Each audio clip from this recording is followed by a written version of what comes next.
Can you believe it? I hope I didn't put you to sleep, but we're almost there. We have one last main data type, set, and then we're done. I know this isn't the most exciting topic. Trust me, this is the hardest part. When you're starting out and you're just learning these things without understanding, why do I need this? How am I going to build the next game? How am I going to build the next Netflix? How am I going to build the next coolest Apple app? You're looking at this and thinking, I just learned a bunch of theory. I feel like I'm in math class all over again. I know, trust me, I went through this. I was a self-taught programmer as well. These are the Lego blocks that builds our foundation. Once we learn these, we can move on to new things, and you'll see that once you climb this little mountain, things become so much easier. And you'll realize the power when we start building these projects toward the end of the class, where you're going to say, oh, all these blocks that we learned, all this frankly boring part is all going to make sense.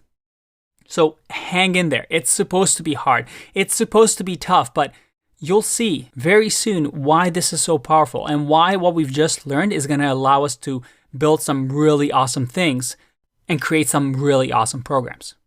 So let's finish off with the last one.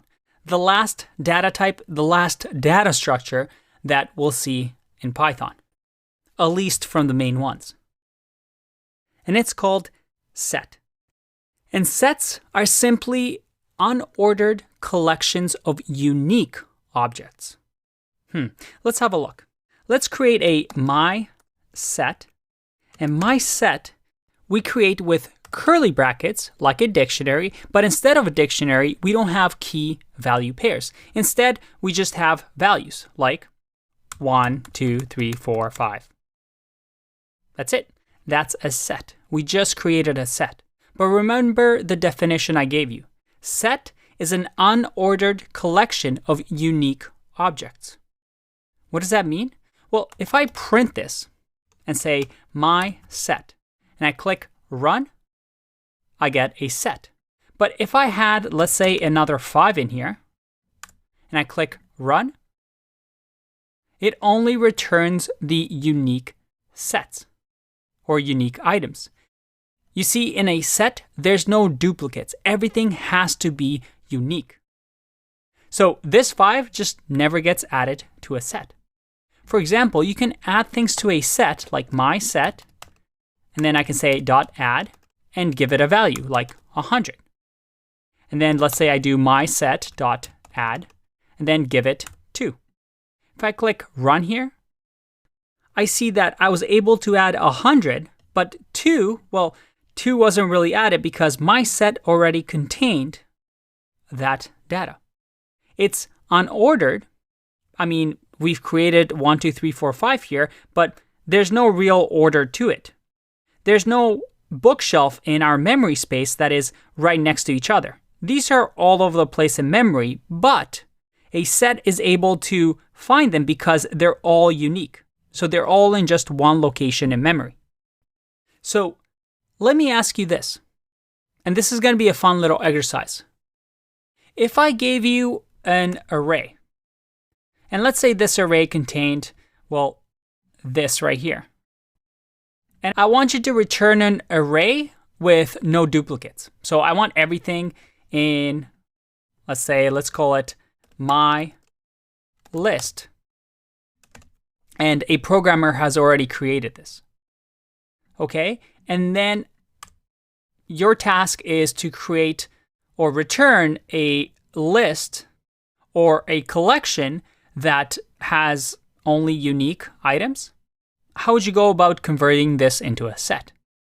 Well, we've seen this before. We have a set function, and we simply wrap my list in that set. And let's print it out.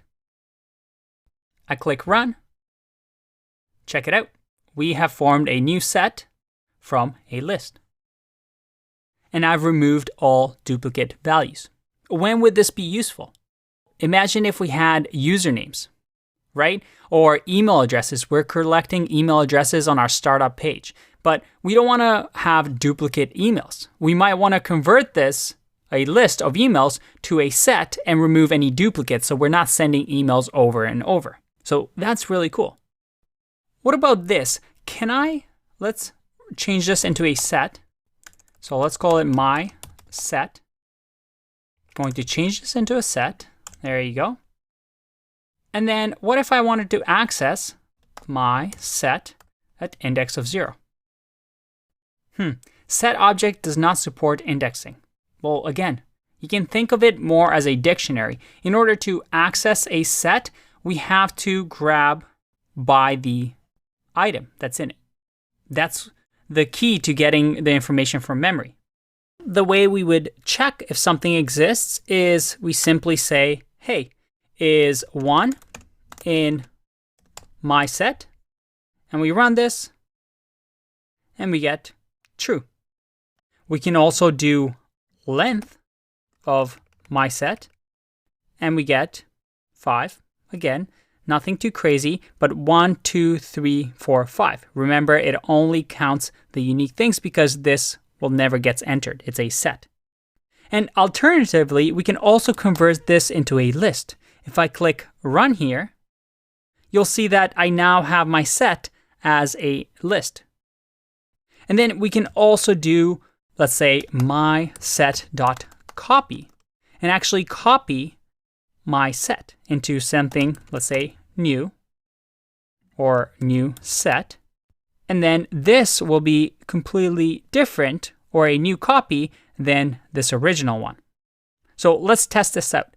This new set, if I use a method that we may have seen before, which is my set.clear, which as you can imagine, clears the set, and I click run, I have that new set, but when I try and print our old set, which was my set, it's going to be empty, an empty set. But the true power of sets comes in the next couple of methods that I'm going to show you. And sets have quite a few methods, but don't worry, most of them are quite similar. So let's explore that in the next video.